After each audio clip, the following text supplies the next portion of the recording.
Welcome to the Rideshare Guy podcast, where you will learn about the rideshare and mobility industry straight from Harry Campbell, who's got over 5 years experience covering the industry and has talked to thousands of drivers.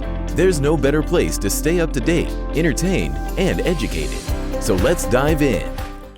Michael DiBenedetto left the consulting world behind in 2015 to start working on the food delivery service aggregator app Foodboss, and formally founded it in 2016 when he connected with his co-founder and chief technology officer, Liam Hessian, to help him build the technology behind the app. He's based in Chicago, and I'm excited to chat with him today and learn more about Foodboss. So Michael, how are you doing?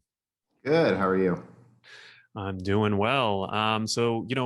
The reason why I wanted to have you on is because I'm actually a big user of Foodboss. And for those who know me really well, I'm a huge user of all the food delivery apps, in part because it's my job to test them and play around with them. I'm also lazy. We've got a bunch of free credit and I've got kids. So when you combine those 4 or 5 factors, I might be what they call a power user of food delivery. So for those who don't know what Foodboss is, can you explain in maybe 30, 60 seconds sort of what it is and how it helps people? Absolutely. So Foodboss is an online ordering search engine that comprises multiple third-party delivery companies and restaurant direct options into one singular spot. So in real time, consumers can see what restaurants work with what service, or if the restaurant does their own online delivery and pickup themselves. And then they can see those total fees, delivery time estimates, specific menu items that correspond to each service. And then we pass them along to our partner site to complete the order on their site.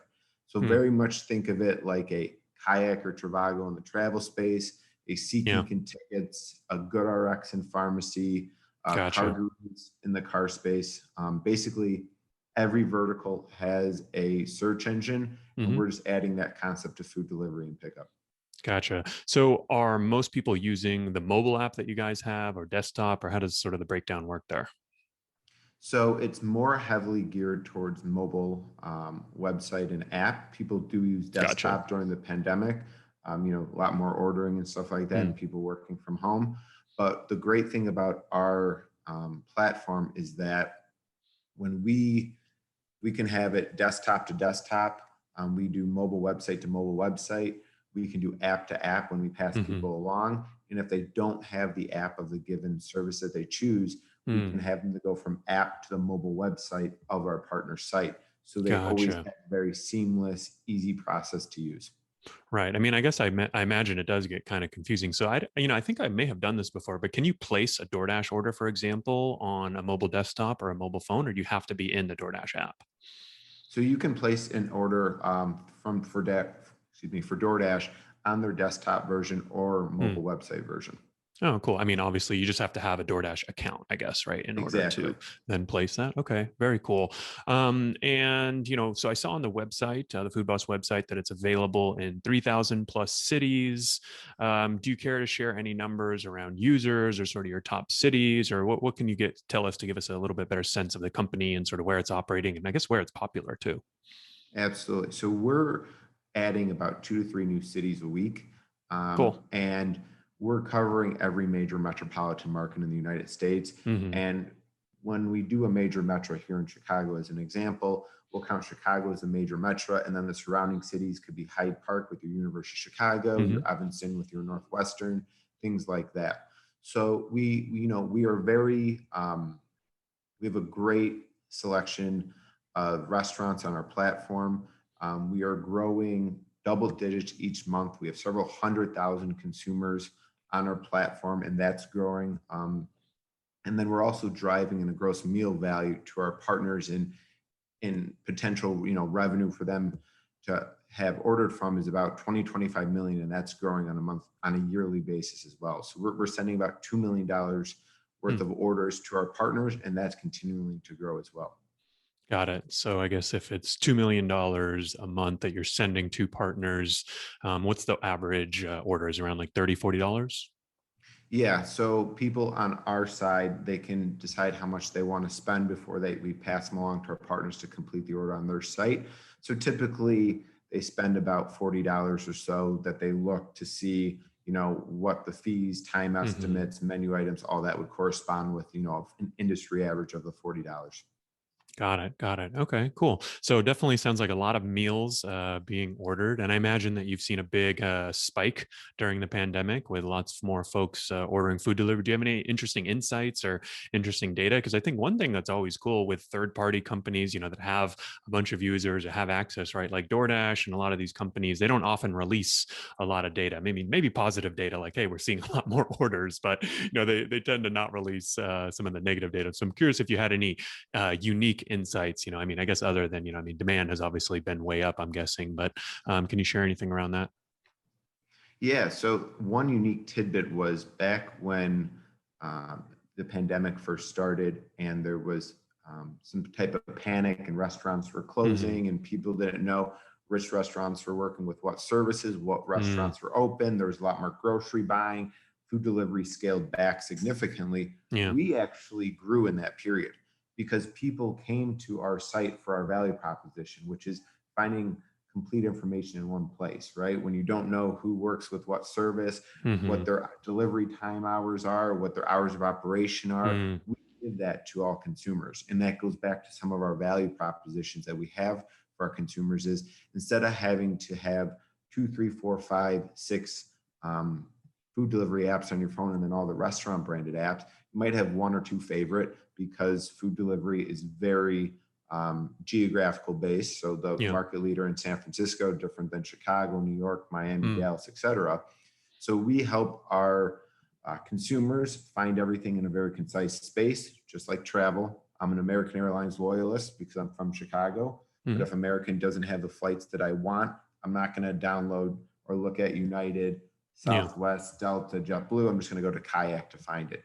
And additionally, on the partner side, what makes it so great is, and a little tidbit of information, is that again, because it's so geographically focused, the market leader might, want to get on Foodboss so they can protect their market share, so give visibility, stuff like that. Or, one of the other food delivery companies or restaurant branded apps might want to grow their market share. So by having that all intertwined, it really helps everyone. Yeah, no, definitely. I think that's a good point. And you talked about the main value propositions for the customer. And I guess me being a customer of the Foodboss app, I can definitely say that I think having that complete info in one place, and also I would say even more so the availability, right? Which restaurant is even, does this restaurant even do delivery in the first place, right? And then from there, which of the, there's literally 4 or 5 apps in certain cities, right? Which of the 4 or 5 apps does it deliver on? Some restaurants have exclusive partnerships and others just, are on all the apps and some are on 1 or 2 or 3. So it's quite haphazard. And I've also noticed that a lot of restaurants, they maybe have certain deals going on with companies, but they'll get off of one app, like they used to be on DoorDash and now they're on Postmates or now they're on Uber Eats. So it's pretty confusing for customers. I'm curious, before we get into the other value props for the customer, how did you guys come up with this idea? I assume it was some, notion of the problem I just described, but I'm curious, what was the impetus for Foodboss? Consulting world, late nights, trying to figure out which restaurant we want to order from. Does this, like you said, does this restaurant work with this service? What's the fees, time estimate? And I go, there's a Kayak, there's a Trivago, and every other vertical. I'm assuming there's one in food delivery, and there wasn't at the time. So we built it out and we started growing it, and we're seeing the traction with that. Got it. And what was your background, I guess, before this? So in your consulting role? It was healthcare consulting. So in a previous world, we were trying to help large insurance plans figure out how to navigate the Obamacare world in that 2012, 2013, 2014 timeframe.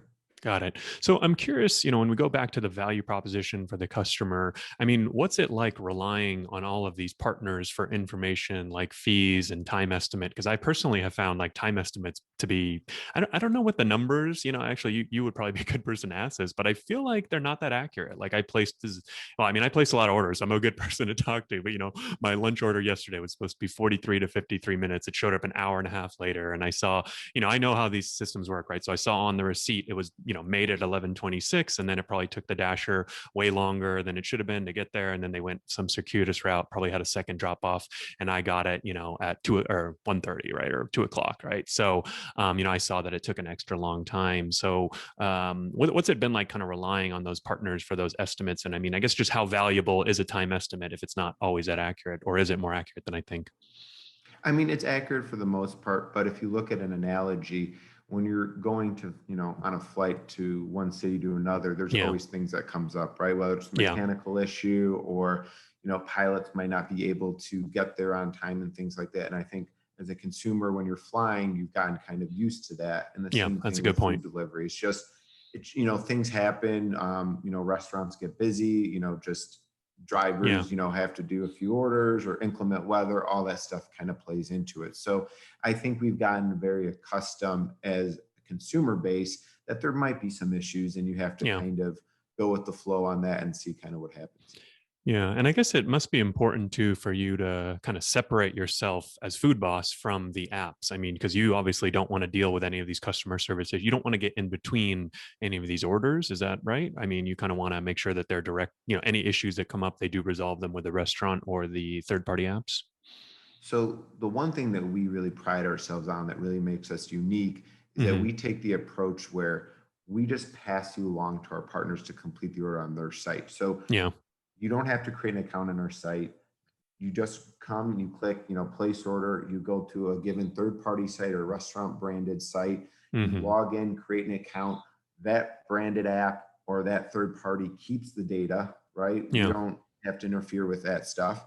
And then they, order and deal everything on their side, because we don't want to be another interfering face to that and having to have another person to be like, well, wait, are you the delivery company? Is the third parties, the restaurant branded app? We're just trying to help them save time and money, which by what we're doing allows us to be a direct competitor with the Googles, the Facebooks, the Instagrams, the Pinterests.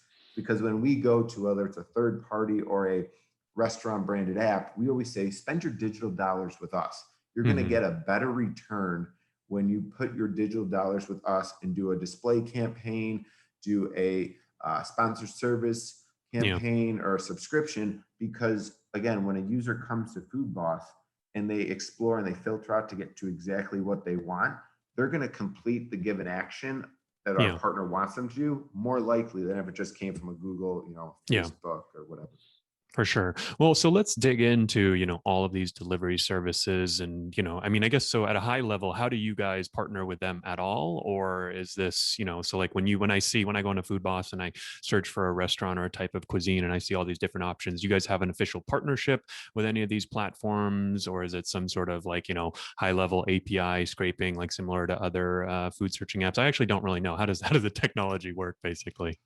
Yeah, so we have relationships and partnerships with these different companies, and then we're able to gather information and then present it to a consumer in a very easy, digestible manner, which makes it very easy for us to be able to drive the traffic to our partners, on a given basis. And again, just how a third-party restaurant branded app kind of advertises and uses links with Google, Facebook, Instagram is type of the same idea and philosophy that they would use with us, which makes it just so simple and easy for all parties involved. Again, because if they're not completing the order on our site and they're not required to log in, it makes it so much more simplistic across the board.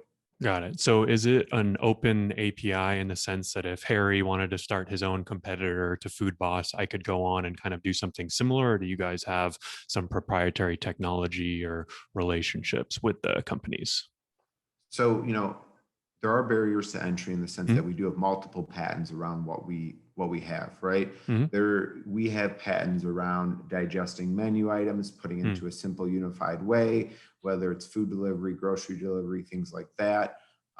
So we've definitely spent the time to make sure that the way that things are consumed, processed, and things like that, we have patents around those.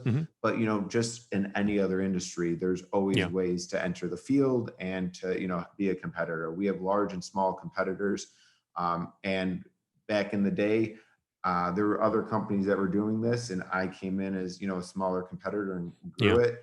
And, we're excited here at Foodboss to know that Google has Google Food Ordering, OpenTable's a competitor, TripAdvisor's a competitor. So when you have these Yeah. big players entering the space, you're doing something right. Yeah. You know that it's on the eyes of these larger companies. Yeah. Well, and I actually, and the reason why I asked that is because I don't think I haven't seen a real competitor to Foodboss, but I do imagine, there will be some popping up sort of attacking it from more of the startup side. And, obviously anytime you have a good idea, people are going to copy you, and any good entrepreneur knows that the idea is worth about 1% of the potential value of the business, and the execution and the team and the operations are the other 99%. But, in my experience, having dealt with a lot of these, search engines and aggregators in mobility, I think the term that comes up over and over is the platform risk, right? So if Uber Eats or if DoorDash or one of these companies decide one day that they don't like what you're doing, or, for whatever reason, and, I've sort of seen, like I always thought, that with some of these apps, like some of these companies had good reason to be on it, but for whatever reason, their internal reason, they don't always want to be on it. And, like Southwest, for example, right? They're not on any of the aggregators, right? And we could go into that, but I guess I'm just curious, how do you think about the platform risk if one of these companies decide we don't want to be a part of Foodboss or Google Orders or any of these search engines in the future? You hit it on the head, right? When you did the example previously, JetBlue and Kayak were never on, I'm sorry, JetBlue and Southwest were never on Kayak. Mm-hmm. So when you really come down to when you're missing two of the largest airlines, and Kayak was still able to grow and prosper, and then you think about it from the food side, where there's not only the major third-party apps, you have all the regional players, right? That can still deliver the same food for the consumer. And then you have the restaurant branded apps. There's a lot more competition in the food delivery and pickup space than there is in the air travel space. And air travel was able to successfully do it without two of the largest players joining onto their platform. So there's always going to be risk. You have to identify it, you have to weigh it. But at the end of the day, there's a lot of players in the space, and you just have to continually plow through and keep your head down. Yeah, well, the regional players is something interesting, because I think that's one thing that a lot of people, from the outside probably don't realize or understand, is that, in food delivery, right? If I live in LA, I don't know about any of the regional players, but, I've obviously interviewed a bunch of them. I was just in Hawaii, where Bite Squad is pretty big, and they're actually, like in a bunch of different regions. There's a Cluster Truck, the CEO we've had on the podcast. So there's a bunch of these regional players. I don't know if you have any sense or can share any data around that, other than me and you just saying there are a lot. But what are we looking at in terms of regional players? Dozens. I apologize. There's dozens in each region, to be honest. So in LA, you have Club Feast, you have Bite Squad, which is publicly traded under Waiter. You have Chow Bus that we work with. That's in Chicago and more of the different regional ends. There's Eat Street, which is college focused. There's a ton of these that you can go on and on and on. Deliver that. The list can continue, right? And the great thing is that all these companies, are helping consumers in different ways, and we're able to really drive consumers to all these different partners and taking it day by day. Yeah. So I think let's step back for a second and look at the food industry as a whole. One of the big complaints we've seen from restaurants is that, the fees that all of these third-party services charge are way too high. And I think we're seeing this trend of restaurants going direct through platforms like Chow Now and Lunchbox, and, sort of building up your own marketing and then going direct, and, maybe even fulfilling the orders through, the DoorDash Drive, which is like their last mile delivery outfit. So I think this, I don't know, when I saw Foodboss, it seemed like an interesting avenue. And you mentioned this actually as restaurants, as one of your potential customers. And, if they want, for example, if I go and search for, Chinese food, right? And I'm a Chinese restaurant, I could obviously, go and pay for a listing at the top. So I'm curious how you see the industry as a whole shaping up right now in food delivery, and then specifically how that affects Foodboss and your business. So I think the pandemic really made a focus on digital, right? Digital pickup, digital delivery. Everyone now knows that they need to have that as a large percentage of their bottom line. And they know that that's going to continue to grow, and just, pandemic made it come a little bit faster. So when we look at everything, right, you have the third parties, you have the large third parties, you have the regional third parties, and then you have the restaurant branded apps. And when we have our restaurant direct feature that we added this year, it's kind of an analogy again with Kayak, right? When you look at book a flight, you have American Airlines, you have Expedia, you have Priceline. In that same sense, the restaurant direct would be your American Airlines. The third party A would be your Expedia. Third party B would be your Orbitz type things like that. So we're just presenting everyone all the different options, and every single one of these players, right? Restaurant branded, third party, regional, all has to spend marketing dollars. Yeah. And we want those marketing dollars to come to Foodboss instead of Google, Facebook, Instagram. We are partners with everyone involved. We see value for every single partner that come onto our platform. They all have a unique, a unique value prop that consumer wants. And we show that in a very easy, digestible manner. And then from there, we just pass them along. So we always say, don't spend on Google, don't spend on Facebook, just drive it to us. Well, and I imagine for smaller to medium restaurant brands, the returns that they get from, like more typical performance marketing, Google, Facebook is very, very low. Because I mean, if you're advertising for like a local restaurant, I mean, how many people in that moment have the intent to order lunch or, thinking about it in the future, right? It's typically the bigger brands like Chipotle, right? Where it's sort of, they can kind of flood the market with ads where they see a better, return on some of those performance marketing, right? So the smaller to medium ones don't even really have a choice to do that. Is that right? You'd be surprised. The pandemic has really made people refocus and add marketing dollars digitally that they might have not otherwise thought. And if you're spending all of this money, right, to do an integration, get order direct on your platform from one of the numerous order direct companies that can help you do that, build it and they will come doesn't really exist anymore, right? So you have to go out and spend money. You have to go out and Facebook, Instagram, Google, whether it's a direct mailer, whether it's a billboard, radio, all of this stuff. So when we go and talk to these companies, we just say, we can drive you consumers at a lower marketing cost than what you're currently spending.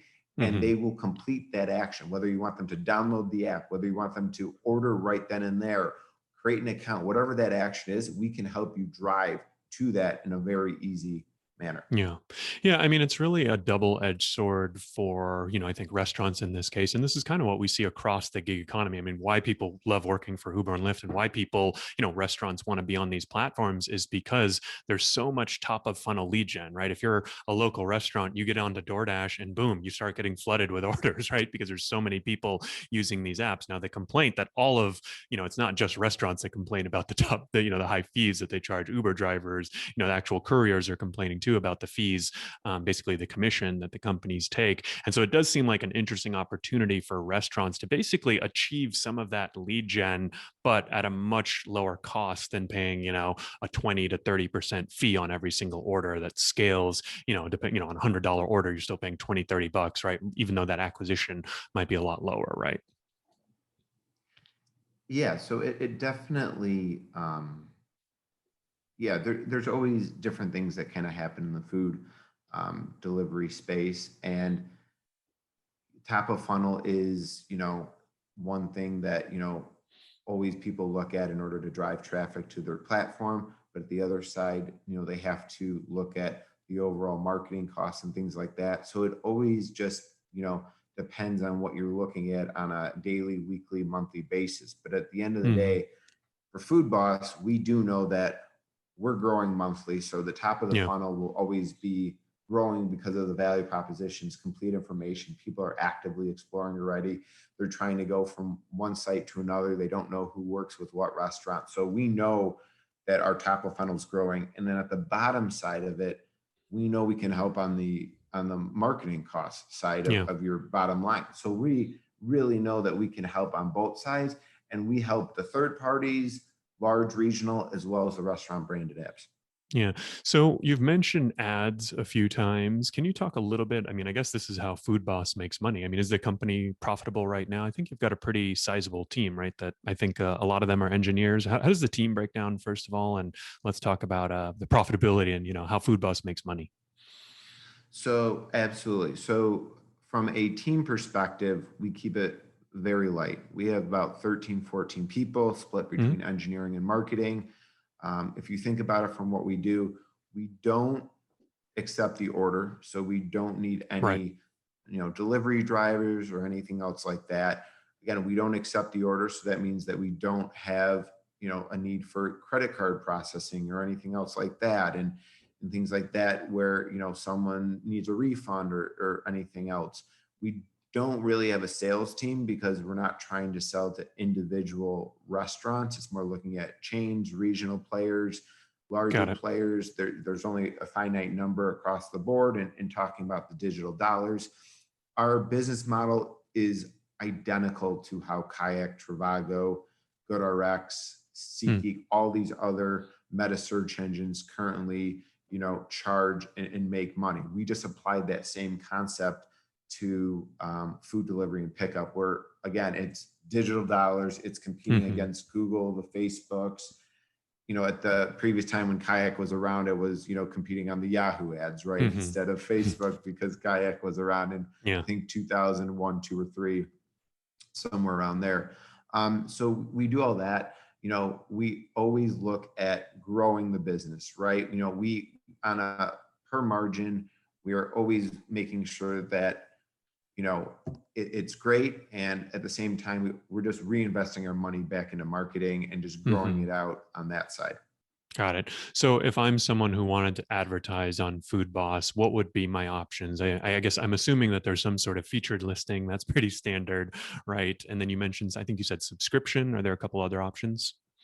So again, very similar to if you went to Trivago and said, oh, I want to, advertise on that. You have the sponsor service, which is a cost per click model where you can, raise and boost your listing up or down based on time of day, cuisine, all the stuff. You can run display banner campaigns that is very much similar to when you're scrolling in an Instagram, Facebook feed, and you see those imageries and those special promotions and things like that. They even happen on the Google, through the Google Display Network. So if you see them, the Google Display Network, if you see an ad on like a news site or a sports site or anything else like that, that's all based on the Google Display Network. So very comparable in that regard. And then in some cases, we do have a subscription, which is again similar more to a Trivago Pro package. Gotcha. So lots of ways for them to get in front. Is there any one method that's most effective, or are there any, sort of types of restaurants or chains that or even platforms that you've seen had a lot of success? So it really just comes down to what the marketing focus is, right? There's some cases where a sponsored service will get them, the results they want.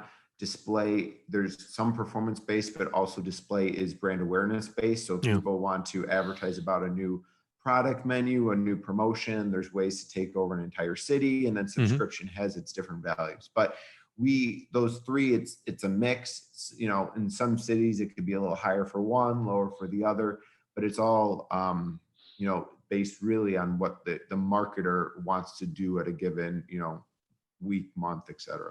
Got it. Very cool. So what's, wrapping up here, what's next for Foodboss? What are you guys focused on right now? And where do you see yourself in a few years? So right now is we want to continue to grow out the restaurant branded section of it, really make sure that everyone sees it all encompassing. I think there's a lot of opportunity still in the United States, us to be able to do branding. Well, when you say build out the restaurant branding side, what do you mean? Restaurant brand, so restaurant direct, right? There's a lot of opportunity to add more restaurant direct options. I call it the restaurant branded apps. I apologize. So when you see all that, I want to be able to have as many options as we can all in one place. And, down the line, a lot of the patents that we have allow us to get into other opportunities such as grocery delivery and things like that, to be able to show, the multitude of grocery brands and grocery delivery companies that are entering the space. But right now, our focus and the opportunity that we see is very much on food delivery and pickup. Gotcha. Yeah. What do you think about all of the grocery delivery companies? I mean, there's the rise of fast convenience now too, with GoPuff and DoorDash getting into convenience, and 2 new services, Joker and Gorillas, that have raised hundreds of millions of dollars. How do you see these, influencing or impacting the work you're doing at Foodboss? So those are opportunities for companies that, might potentially want to do an advertising deal on the display side with us, because at the end of the day, there's multiple companies trying to get in front of consumers that want delivery and pickup instantaneously, right?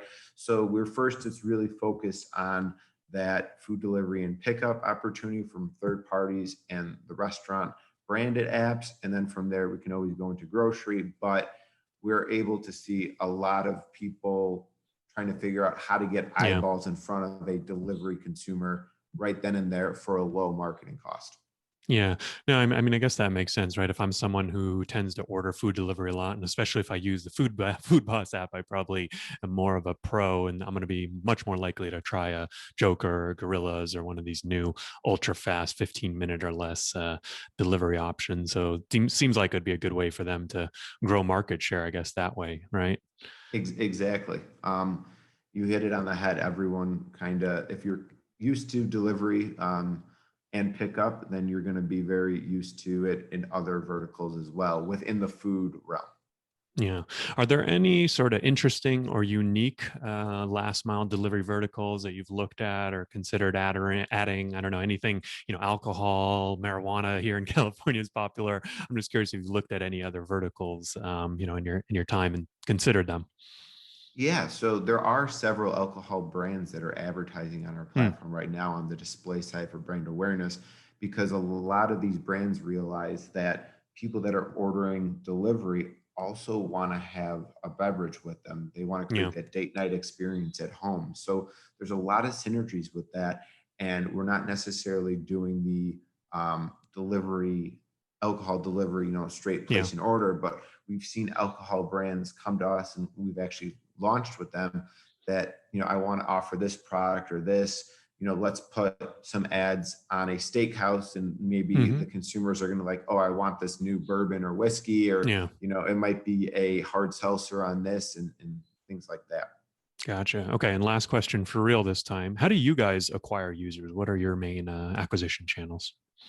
So our main acquisition channels, funny enough, are the standard methods, right? We advertise on Google, the Facebook, the Instagrams, offline direct mailers. We've done radio, billboards, et cetera. But the value propositions that we have that make us a partner to everyone involved is that we provide complete information. We give people, search, select, save opportunities and stuff like that. That's really where we're able to grow in a city a little faster, because people are already trying to discover and see who works with what restaurant and all that other corresponding information, that we are just, the value props in and of itself really give us that ability to market the traditional way. Yeah. Have you noticed trends in that, certain cities that have more competition, or where, there isn't one player that's dominating, where you've been able to grow quicker or anything like that? Are there any sort of city characteristics that lend itself well to Foodboss growth? Yeah. So of course, the more options in a city make it a little easier to explore and stuff like that. But now that you have these restaurant branded apps coming in and doing digitally, delivery and pickup through their own website or mobile app, there's always going to be multiple players in a given city. It's not just one large or regional third-party company anymore. You're dealing with hundreds and even thousands of restaurant brands that want to pick up that delivery and pick up consumer. Very cool. Well, Michael, I really appreciate you coming on the podcast today and talking all about Foodboss and how things work. Excited to see you continue to grow, because I use it all the time and looking for lots more features in the future. So I'll, if I don't see them, you'll probably get an email from me at some point if I have any issues. But if people want to learn more about Foodboss, download the app, give it a shot. Where should they go? What's next for them? So we're on everything: Android, iOS, desktop, mobile website. You can download it on those two, iOS and Android, or you can go directly to the desktop mobile website. All right. Sounds good. We'll leave a link to that in the show notes too. Appreciate it, Michael. Take care. All right, thank you very much.